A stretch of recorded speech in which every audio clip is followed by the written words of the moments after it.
ഈ മാസത്തെ ശമ്പളം കിട്ടിയല്ലോ അല്ലെ? എന്തൊക്കെ ചെയ്തു? പാലിന് പൈസ കൊടുത്തു, പത്രത്തിന് പൈസ കൊടുത്തു, കുട്ടികളുടെ ഫീസ് കൊടുത്തു, ആ ഫിഷ് വാങ്ങി, ചിക്കൻ വാങ്ങി, ബീഫ് വാങ്ങി, ഡ്രസ്സ് വാങ്ങി, മേക്കപ്പ് സാധനങ്ങൾ വാങ്ങി, അങ്ങനെ നാനാവിധ ചെലവുകൾക്ക് എല്ലാം കൊടുത്തു. ചോദിക്കട്ടെ, നിങ്ങൾ നിങ്ങളുടെ അമ്മയ്ക്ക് എത്ര കൊടുത്തു? ഒരു 1000 രൂപയെങ്കിലും കൊടുത്തു? ഇല്ല അല്ലെ? ചിലർ കൊടുത്തു കാണും അല്ല. അമ്മയ്ക്ക് എന്തിനാണ് പൈസയ്ക്ക് ആവശ്യമില്ല?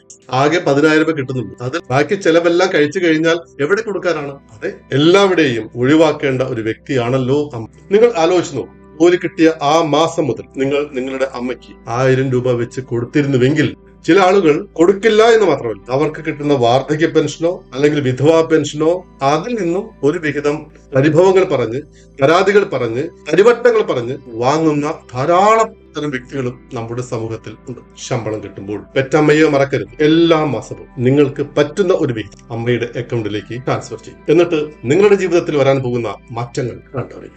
Thank you.